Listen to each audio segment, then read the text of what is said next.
So now I'm going to change out the belt on my 2007 Camry. The procedure for this should be virtually identical for all Camrys 2007 to 2011 that have the four-cylinder. The first thing I need to do is go down here. I got the tire off, jacked up and everything, and I got to remove this piece of plastic. These bolts take a 10mm socket. So I removed a bolt there, another bolt here.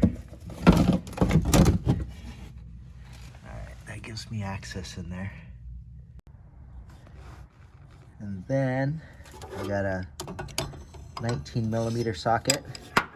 And I'm gonna put it right there on that bolt. When I push down on it, it releases the tension from my tensioner, and then I can feed the belt through. You can see it, the belt kind of gets loose there when I do that. I might need a little cheater pipe on here or something, I don't know.